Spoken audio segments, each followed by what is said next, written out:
Question number 7 में कह रहा है अ सोलेनॉइड हैज 250 टर्न्स। एक सोलेनॉइड है जिसमें नंबर ऑफ टर्न्स उसने बता दी हैं। आप जानते हैं सोलेनॉइड क्या होता है, जिसमें स्प्रिंग की तरह नंबर ऑफ टर्न्स होती हैं, एक मेटालिक वायर की, कंडक्टिंग वायर की।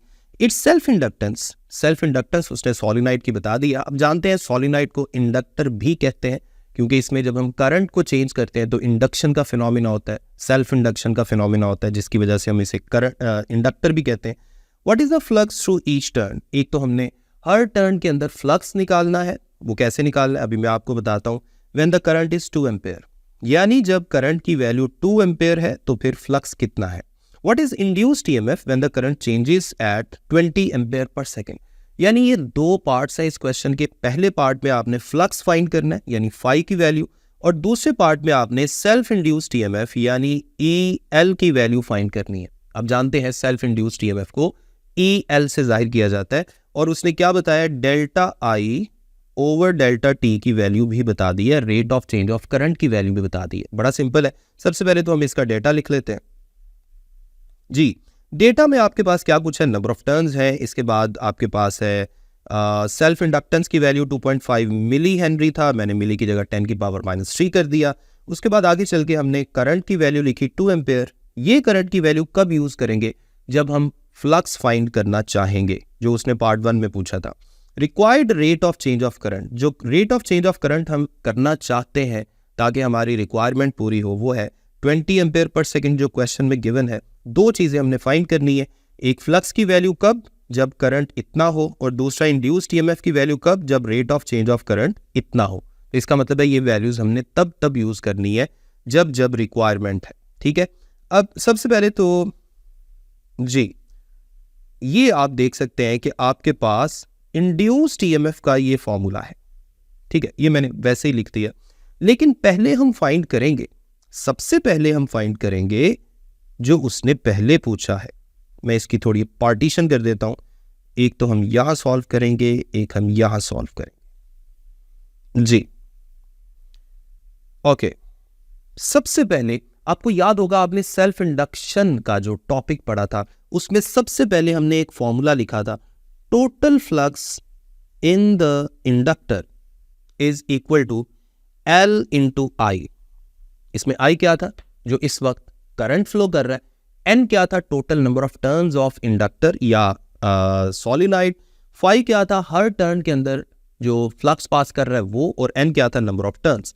अब यहां से आप फाई की वैल्यू फाइंड कर लें, जो क्या होगी, LI डिवाइडेड बाय N, क्योंकि N दूसरी तरफ जाके डिवाइड हो जाएगा क्योंकि इस तरफ मल्टीप्लाई हो रहा था। अब सिंपली आपने यहाँ पे वैल्यूज पुट करनी है। जब आप L की जगह पुट करेंगे, L की जगह सेल्फ इंडक्टेंस की value 2.4 multiplied by 10 raise to power -3।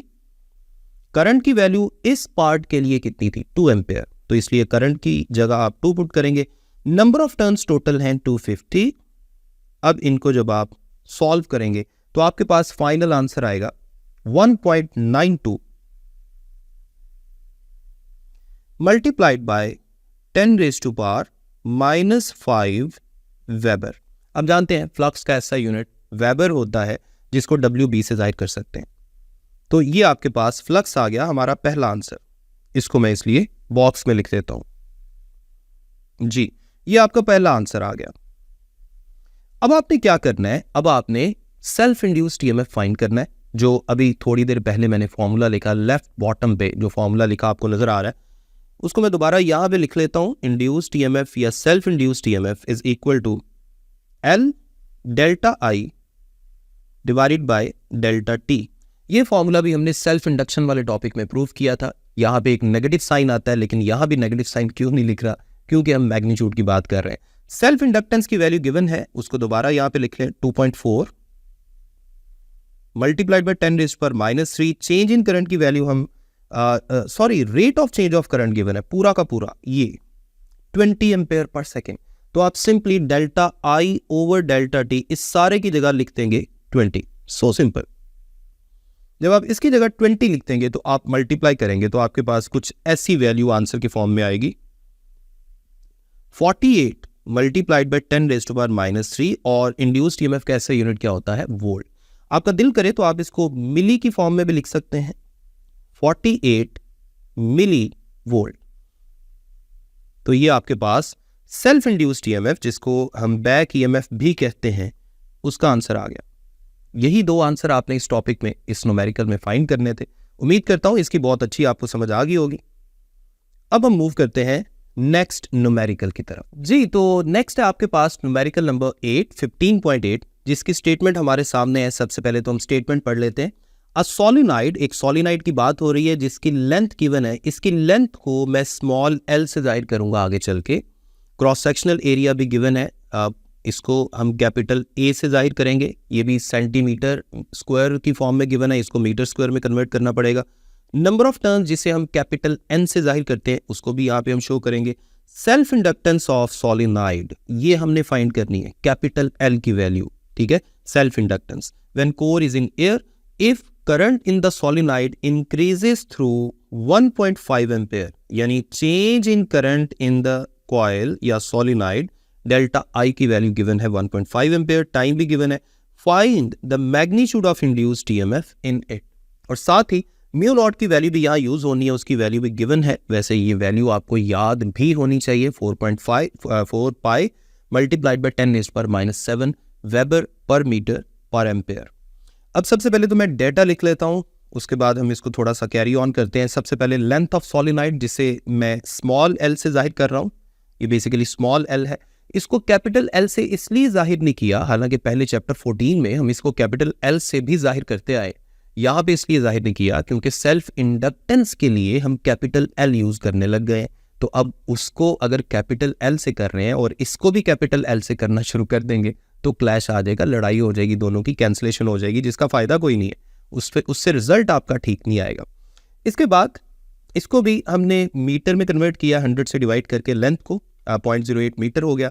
Area of cross section 0.5 centimetre square था, जिसको हमने सेंटी, एक सेंटी जो है वो 10⁻⁻2 के इक्वल होता है। तो अगर आप सेंटीमीटर के स्क्वायर की बात करेंगे तो 10⁻⁻2 का स्क्वायर करना पड़ेगा, जो क्या बन जाएगा 10⁻⁻4, और ये मीटर स्क्वायर में कन्वर्ट हो गया। इसके बाद नंबर ऑफ टर्न्स है 520, और number of turns per unit length का फॉर्मूला क्या होता है, हम ये चैप्टर 14 में एम्पेयर्स लॉ में भी बता चुके हैं। Application of Ampere's law solenoid के अंदर जब हम मैग्नेटिक फील्ड की वैल्यू निकाल रहे थे तो हमने लिखा था स्मॉल एन, जिसे हमने number of turns per unit length बोला था। इसका मेथड क्या है, टोटल नंबर ऑफ टर्न्स ऊपर और टोटल लेंथ नीचे। इसको आगे चल के कैसे यूज करना है मैं भी आपको बता देता हूँ। इंक्रीज इन करंट यानी डेल्टा आई की वैल्यू भी गिवन है, वो हम यूज कर लेंगे। जो टाइम लगा है 0.2 सेकेंड, वो भी हम आगे फॉर्मूला में यूज करेंगे। परमेबिलिटी ऑफ फ्री स्पेस या परमेबिलिटी ऑफ एयर, ये वैल्यू भी गिवन थी, ये भी हमने एज इट इज लिख दी। ओके जी, दो चीजें हमें रिक्वायर्ड है, एक सेल्फ इंडक्टेंस और एक सेल्फ इंड्यूस्ड ईएमएफ। इन दोनों को हमने फाइंड करना है। सबसे पहले आप ये गौर करें, आपके पास ये सामने एक फॉर्मूला लिखा नजर आ रहा है, ये हमने एनर्जी स्टोर्ड इन इंडक्टर, इसी चैप्टर में जो टॉपिक पढ़ा था उसमें हमने ये फॉर्मूला बनाया था, mu not an square A L या एल ए। इसमें ये आपको स्मॉल एल नजर आ रहा है, इसको आई ना समझ लीजिएगा, ये बेसिकली स्मॉल एल है। अब मैं इस फॉर्मूला को थोड़ा सा रीअरेंज करने जा रहा हूं। म्यू नॉट तो ऐसे ही लिखते हैं, और स्मॉल एन की जगह आप लिख देंगे कैपिटल एन ओवर एल, यानी number of turns per unit length. इसका यहां पे स्क्वायर है, एक स्मॉल एल ऊपर पहले से मौजूद है और एरिया ऑफ क्रॉस सेक्शन भी पहले से मौजूद है। Mu naught as it is लिख दिया, इस स्क्वायर को ओपन कर दें, N square divided by L square multiplied by L into A. अब एक एल जो है ये कैंसिल हो जाएगा, एक एल इस स्क्वायर से कैंसिल हो गया। आपके पास फाइनल फॉर्मूला जो बनेगा that would be mu naught multiplied by, okay, mu naught की वैल्यू भी पुट कर लेते हैं, क्यों हम इसको इतना एक्सटेंड कर रहे हैं, म्यू नॉट की वैल्यू पुट कर लेते हैं, ठीक है। अब यहां पे सबकी वैल्यूज भी मैं साथ ही पुट कर लेता हूं जी। म्यू नॉट की जगह आएगा 4 pi into 10⁻⁻7। Capital N number of turns given थी 520 का यहां पे स्क्वायर है। Area of cross section, area की वैल्यू गिवन थी 0.5 मल्टीप्लाइड बाय 10⁻⁻⁴, आपने इसको किया था मीटर स्क्वायर में कन्वर्ट करने के लिए। और नीचे यहां पे एक L है लेंथ, और लेंथ की वैल्यू कितनी थी मीटर में 0.08 मीटर, जो यहां पे आपको लिखी नजर आ रही। तो नीचे एक लेंथ बच गई थी ना, तो नीचे आपने 0.08 लिख दिया। तो इसका फाइनल आंसर जब आप इसको कैलकुलेट करेंगे मल्टीप्लाई डिवाइड वगैरह करके, तो आपके पास फाइनल आंसर आएगा 2.12 मल्टीप्लाइड बाय 10⁻⁻⁴। और सेल्फ इंडक्टेंस का ऐसा यूनिट क्या होता है, हेनरी, तो आपने यहां पे हेनरी लिख देना। इसको मैं बॉक्स में लिख देता हूं ताकि आपको याद रहे कि हमने फाइंड क्या किया था। ये आपका एक आंसर है सेल्फ इंडक्टेंस का।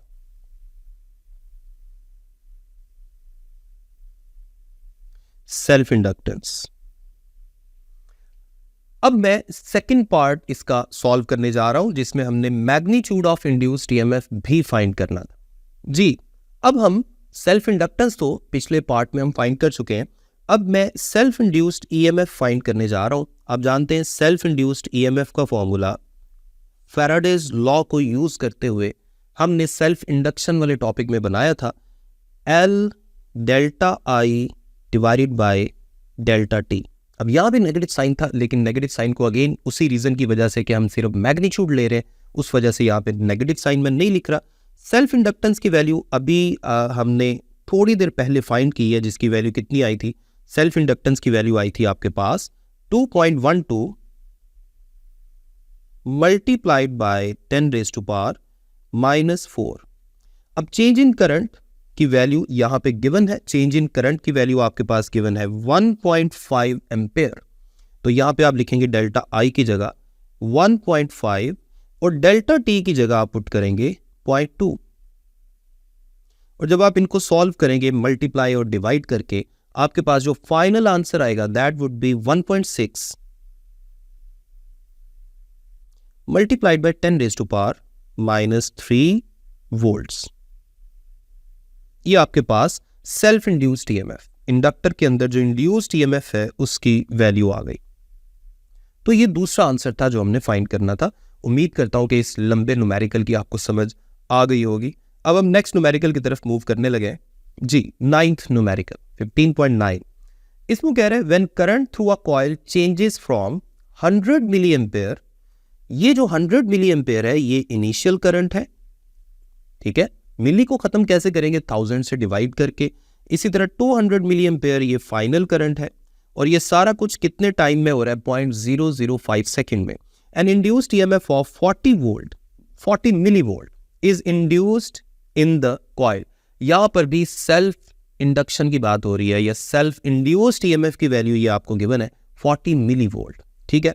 वो कह रहे हैं दो चीजें आपने फाइंड करनी है, what is the self inductance of the coil, capital L की वैल्यू आपने फाइंड करनी है। और पार्ट बी में कह रहे हैं find the increase in energy stored in the coil. हम जानते हैं एनर्जी स्टोर्ड इन इंडक्टर वाले टॉपिक में आपने एक फॉर्मूला पढ़ा था, U is equal to half LI²। वो फॉर्मूला हम यहाँ पे यूज करेंगे change in energy stored find करने के लिए। तो सबसे पहले हम डेटा लिख लेते हैं। डेटा में क्या है, चेंज इन करंट है। चेंज इन करंट कैसे फाइंड करेंगे, final current minus initial current. Final में से इनिशियल को माइनस किया तो आपके पास 200 में से 100 मिली एम्पेयर को माइनस करेंगे तो बाकी क्या बचेगा, 100 मिली एम्पेयर। और इस 100 मिली एम्पेयर को आप कैसे लिख सकते हैं, मिली की जगह 10⁻³ लिख दें, या 1000 से सीधा ही डिवाइड कर दें, तो आपके पास 0.1 एम्पेयर आ जाएगा चेंज इन करंट। यानी डेल्टा I की जगह हम पुट करेंगे, जहां भी पुट करना पड़ा 0.1 एम्पेयर। आगे चल के आपको टाइम की वैल्यू गिवन है 0.005 सेकेंड। इंड्यूस्ड ईएमएफ जिसे हम EL से भी जाहिर करते हैं 40 मिली वोल्ट, या 40 मल्टीप्लाइड बाय 10⁻³ इसको लिख सकते हैं। सेल्फ इंडक्टेंस ऑफ कॉइल, एक तो आपने ये फाइंड करना है, और दूसरा क्या फाइंड करना है, increase in energy stored in the coil. ये दो चीजें आपने फाइंड करनी है। अब इसमें आप गौर करें, आपके पास इंड्यूस्ड एक तो ये जो सेल्फ इंड्यूस्ड ईएमएफ का फॉर्मूला ये तो आपके सामने पहले से मौजूद है। यहां से हम सेल्फ इंडक्टेंस फाइंड कर सकते हैं। उसकी रीजन क्या है, बाकी सारा कुछ हमें गिवन है, सेल्फ इंड्यूस्ड ईएमएफ की वैल्यू भी गिवन है, चेंज इन करंट की वैल्यू भी हम फाइंड कर चुके हैं, टाइम की वैल्यू भी गिवन है। यहां से आप सेल्फ इंडक्टेंस का फॉर्मूला बनाएंगे, L is equal to E divided by delta I नीचे जाके डिवाइड हो जाएगा और डेल्टा टी ऊपर आकर मल्टीप्लाई हो जाएगा। जरा गौर करिएगा, डेल्टा टी यहां आके मल्टीप्लाई हो गया और डेल्टा टी यहां पर डिवाइड हो गया। तो इस तरह से आपके पास सेल्फ इंडक्टेंस का ये फॉर्मूला बन गया। ई की जगह पुट करेंगे 40 मिली वोल्ट, यानी 40 मल्टीप्लाइड बाय 10⁻⁻³ टाइम की जगह पुट करेंगे 0.005 और चेंज इन करंट की जगह आपने पुट करना था 0.1 एम्पेयर, जो अभी थोड़ी देर पहले हमने फाइंड किया था। इसको आप बड़ी आसानी से जब आप कैलकुलेट करेंगे तो आपके पास आंसर आ जाएगा 2 मल्टीप्लाइड बाय 10⁻³ हेनरी। ये आपके पास सेल्फ इंडक्टेंस का आंसर आ गया। इसको भी मैं बॉक्स में लिख देता हूं। ये हमने सेल्फ इंडक्टेंस का आंसर निकाल लिया। ओके जी, अब दूसरी चीज उसने क्या पूछी थी? दूसरी चीज उसने पूछी थी increase in energy stored in the coil या इंडक्टर। हम जानते हैं एनर्जी स्टोर्ड का फॉर्मूला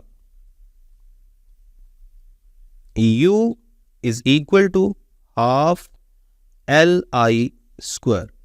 इसी फॉर्मूला को अगर मैं इनिशियल करंट के लिए लिखूं और फाइनल करंट के लिए लिखूं तो मैं इसको ऐसे लिख सकता हूं, इनिशियल करंट के लिए U1 कह दें हाफ LI1², फाइनल करंट के लिए U2 कह दें और ये बनेगा हाफ LI2²। और चेंज इन एनर्जी जिसे डेल्टा U से जाहिर कर सकते हैं, ये आपके पास बन सकता है U2 माइनस U1, यानी आप हाफ LI2² में से हाफ LI2² में से हाफ LI1² को माइनस कर देंगे। So simple. अब यहां से हाफ L को कॉमन निकाल लें, आपके पास ब्रैकेट में I2² माइनस I1² रह जाएगा। अब सिंपली आपने वैल्यूज पुट करनी है, हाफ को ऐसे ही रहने दें। इंडक्टेंस की वैल्यू जो अभी थोड़ी देर पहले आपने फाइंड की है 2 मल्टीप्लाइड बाय 10⁻³ यहां पे पुट कर दिया। फाइनल करंट I2 की जगह आप पुट करेंगे 0.2² और इनिशियल करंट जो मैंने स्टेटमेंट के शुरू में आपको बताया था वो कितना होगा 0.1²। देखिए ये है इनिशियल करंट, ये है फाइनल करंट। इनिशियल करंट था 100 मिली एम्पेयर, आप 1000 से डिवाइड करेंगे तो 0.1 हो जाएगा। फाइनल करंट है 200 मिली एम्पेयर, इसको भी 1000 से डिवाइड करेंगे तो 0.2 हो जाएगा। तो इसलिए फाइनल करंट की जगह 0.2 आ गया और इनिशियल करंट की जगह 0.1 आ गया। इसको जब आप सिंप्लीफाई करेंगे तो आपके पास फाइनल आंसर आपके पास आ जाएगा चेंज इन पोटेंशियल एनर्जी का 0.03 मल्टीप्लाइड बाय 10⁻³ जूल्स। इसको मैंने 0.03 की फॉर्म में इसलिए लिखा है क्योंकि इसके साथ मल्टीप्लाई हो रहा है 10⁻³ की फॉर्म में बेसिकली मैं बनाना चाह रहा था, और 10⁻³ बेसिकली मिली की फॉर्म में लिख सकते हैं, तो इसलिए हमने इसको इस शक्ल में लिखा है 0.03 मिली जूल्स। ये आपके पास इंक्रीज इन पोटेंशियल एनर्जी का आंसर आ गया। इसको भी मैं बॉक्स में लिख देता हूं ताकि आपको याद रहे कि ये दो हमारे आंसर है। ओके, उम्मीद करता हूं इस न्यूमेरिकल की भी आपको बहुत अच्छी समझ आ गई होगी। अब हम मूव करते हैं अपने नेक्स्ट न्यूमेरिकल की तरफ। नेक्स्ट न्यूमेरिकल आपके पास है 15.10, जिसमें वो ये कह रहे like any field earth magnetic field stores energy. अभी हमने इसी चैप्टर के एनर्जी स्टोर्ड इन इंडक्टर वाले टॉपिक में पढ़ा कि अगर करंट कैरिंग इंडक्टर है, अगर हम इंडक्टर में करंट को चेंज करें तो बैटरी को करंट फ्लो करवाने के लिए वर्क करना पड़ता है जो मैग्नेटिक एनर्जी की फॉर्म में स्टोर हो जाता है। उसी में हमने एक फॉर्मूला भी बनाया था जो पिछले न्यूमेरिकल में हमने यूज़ किया हाफ LI² की फॉर्म में। तो कह रहे हैं कि मैग्नेटिक फील्ड जो अर्थ की है वो भी एनर्जी को स्टोर करती है। Find the magnetic energy stored in space where strength of earth magnetic field.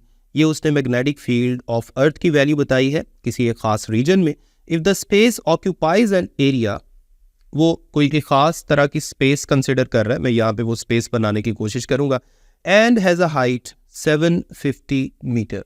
वो कह रहा है कि उस रीजन की हाइट इतनी है 750 मीटर और उसका एरिया इतना है, बताएं इस रीजन में अर्थ की मैग्नेटिक फील्ड के अंदर कितनी एनर्जी स्टोर हुई होगी। तो सबसे पहले तो हम डेटा लिख लेते हैं, बाद में एक छोटी सी फिगर बना के मैं आपको समझाने की कोशिश करूंगा। ये हाइट है उस रीजन की, ये मैग्नेटिक फील्ड है अर्थ की उस रीजन में, और ये एरिया है 10 × 10⁸ मीटर पर मीटर स्क्वायर।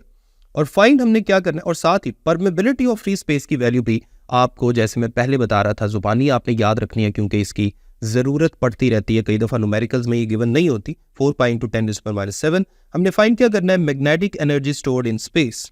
इसके लिए आपको याद होगा in terms of magnetic field हमने एक फॉर्मूला बनाया हुआ है, ये वाला जो आपको सामने लिखा नजर आ रहा है, b² divided by 2 mu naught multiplied by area of cross section multiplied by, ये जो आपको आई लग रहा है ये असल में आई नहीं है, this is actually length of that region या हाइट।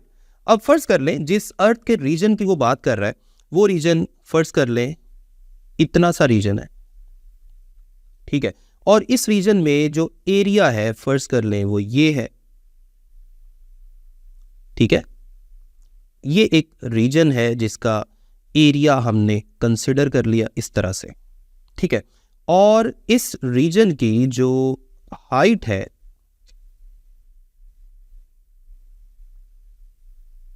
तकरीबन इस तरह क्यूबिकल शेप का रीजन हम फर्ज कर लेते हैं। ओके, इस रीजन का आप किसी एक साइड का एरिया ले लें, फर्ज कर लें ये एरिया उसने बताया है हमें, जिसे मैं कैपिटल ए से जाहिर कर रहा हूं, और इस रीजन की जो हाइट है वो भी उसने बता दी है, ठीक है, ये हाइट भी बता दी है। फॉर्मूला में जहां हमने लेंथ लिखा हुआ है याद रखें वहां ये हाइट आएगी, क्योंकि जब हमने फॉर्मूला बनाया था तो हमने सोलेनॉइड या इंडक्टर को कंसिडर किया था और उसकी लेंथ को हमने स्मॉल एल से जाहिर किया था, और एरिया और लेंथ का जो प्रोडक्ट है वो वॉल्यूम कहलाता है। इसी तरह इस रीजन में भी जो बेस का एरिया है और जो हाइट है इनका प्रोडक्ट क्या कहलाएगा, वॉल्यूम, यानी यहां भी ए एल की जगह वॉल्यूम यानी ये वाला प्रोडक्ट ही आएगा, एरिया मल्टीप्लाइड बाय हाइट। मैं अभी फॉर्मूला में वैल्यूज पुट करता हूं, फिर आपको इस चीज की ज्यादा अच्छी अंडरस्टैंडिंग हो जाएगी। जी, सबसे पहले तो ये हमारा एरिया है जहां हमने कैलकुलेशन करनी है। ओके जी, सबसे पहले UM में लिख देता हूं मैग्नेटिक एनर्जी स्टोर्ड, ऊपर B का स्क्वायर है, मैग्नेटिक फील्ड जो अर्थ की उसने बताई है वो है 7 मल्टीप्लाइड बाय 10⁻⁵, इसका हम यहाँ पर स्क्वायर कर लेते हैं, डिवाइडेड बाय 2 म्यू नॉट है ना, म्यू नॉट की वैल्यू पुट कर दें, म्यू नॉट कितना होता है 4 पाई मल्टीप्लाइड बाय 10⁻⁷, और ऊपर दो और चीजें थी, एरिया और लेंथ। जैसे मैं पहले आपको बता रहा था एरिया और लेंथ का प्रोडक्ट जो है वो वॉल्यूम होता है, एरिया और लेंथ की जगह यहां क्या आएगा, एरिया और हाइट। एरिया कितना गिवन था 10 मल्टीप्लाइड बाय 10⁸, और हाइट की जगह आएगा 750। अब यहां पर पाई की जगह आप आगे चल के क्या पुट करने वाले हैं, पाई की जगह आप पुट करेंगे 3.14। अब इन सब को जब आप सिंप्लीफाई करेंगे तो आपके पास जो फाइनल आंसर आएगा that would be 1.5 multiplied by 10⁻⁹, और आप जानते हैं एनर्जी का ऐसा यूनिट क्या होता है, जूल्स, तो यहां भी जूल्स आ गया। ये है magnetic energy stored in that region जिस रीजन की उसने बात की है। जी, तो आंसर हमारा था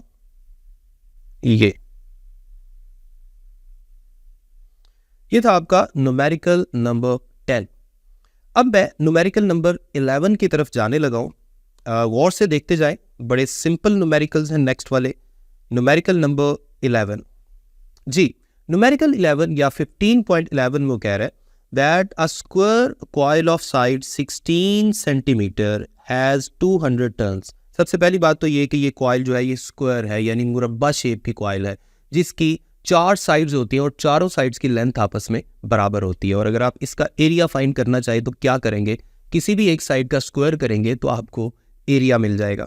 200 टर्न्स है, rotates in uniform magnetic field of magnitude, magnetic field की वैल्यू गिवन है ये बेसिकली आपको मैं पहले से ही बता दूं कि ये एसी जनरेटर की बात हो रही है, जिसमें आप याद होगा आपको कि जब आपने ये टॉपिक पढ़ा था तो आपने मैग्नेटिक फील्ड के अंदर एक कॉइल को रोटेट करवाया था। तो वो कह रहा है पीक ईएमएफ यानी मैक्सिमम ईएमएफ जो इंड्यूस हो रही है एसी जनरेटर में वो है 12 volt. What is the angular velocity of coil? बड़ा सिंपल न्यूमेरिकल है। सबसे पहले तो आप देखें length of the side of square coil, इसको लेंथ को ए से गलती से जाहिर कर दिया गया है, ये बेसिकली इसे आप स्मॉल एल से जाहिर कर सकते हैं, ठीक है। और उसके बाद okay area of square coil, square coil का एरिया कैसे होगा? जैसे मैं पहले आपको बता रहा था कि जो भी किसी एक साइड की लेंथ आपको पता है उसका स्क्वायर कर ले, तो यहाँ भी ऐसे ही किया गया है। देखें 16 मल्टीप्लाइड बाई 16 ये बनेगा 256 सेंटीमीटर का स्क्वायर, और 1 सेंटी का मतलब होता है 10 की पावर -2, उसका स्क्वायर करें तो क्या बनेगा 10 की पावर -4। इसको जब हमने थोड़ा सा सिंप्लीफाई किया तो डेसिमल 2 डिजिट लेफ्ट साइड पे आ गया, तो इसकी पावर पहले 10 की पावर -4 थी, अब क्या हो जाएगी 10 की पावर -2। इसको बस हमने एरिया को सिंप्लीफाइड फॉर्म में लिख लिया।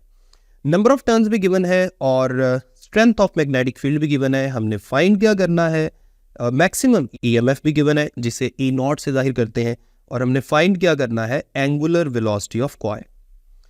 अब जानते हैं कि आपको ये इंड्यूस्ड ईएमएफ का फॉर्मूला पता है और ये बेसिकली पीक ईएमएफ का फॉर्मूला है। मैं इसे दोबारा यहां पे आपके लिए लिख लेता हूं, E naught is equal to N omega A B. वैसे इसके साथ साइन थीटा होता है जनरल फॉर्मूला में, लेकिन जब आप पीक ईएमएफ या मैक्सिमम ईएमएफ फाइंड करते हैं जैसे आपने अपने टॉपिक में किया था, तो फॉर्मूला में सिर्फ एन ओमेगा ए बी बच जाता है। तो हमने ओमेगा की वैल्यू फाइंड करनी है, ओमेगा को एक तरफ रहने दें, ई नॉट जो है वो ऊपर रह जाएगा और एन ए और बी लेफ्ट हैंड साइड पे डिवाइड हो जाएंगे। ई नॉट की वैल्यू कितनी गिवन है या पीक ईएमएफ की वैल्यू कितनी गिवन है 12 वोल्ट।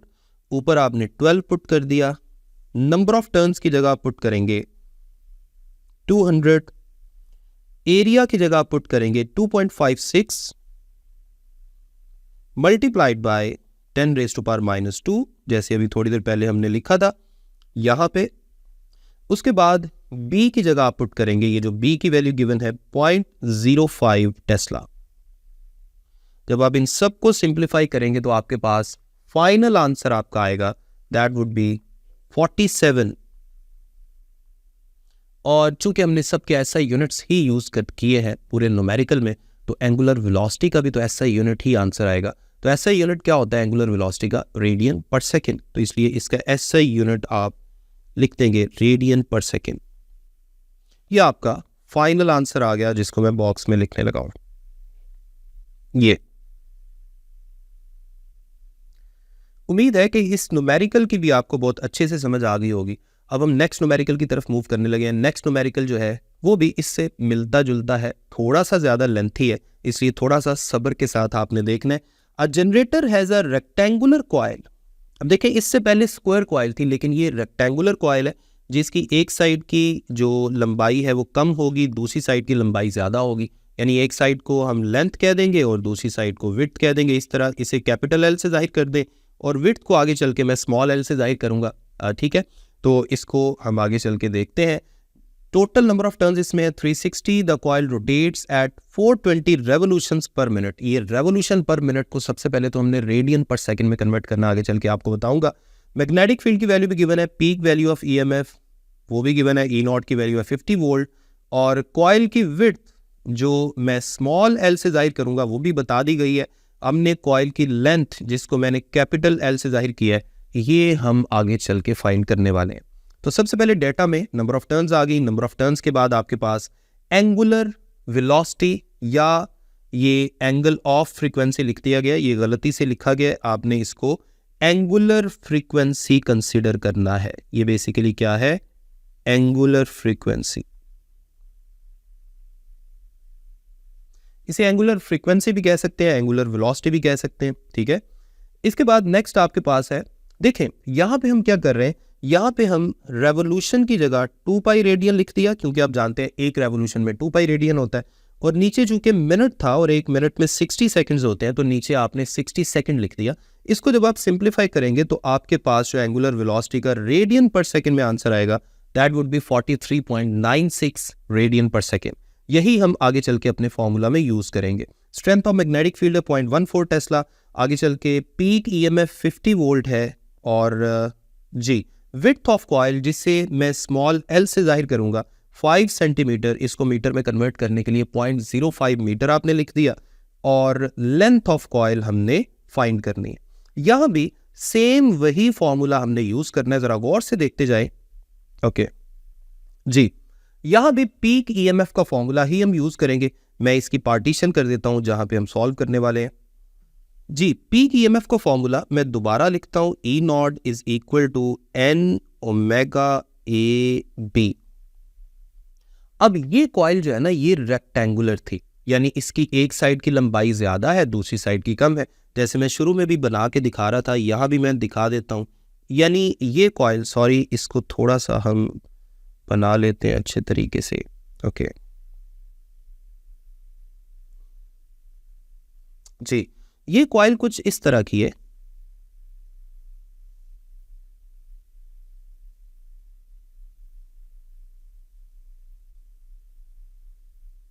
ऐसे, और इस कॉइल को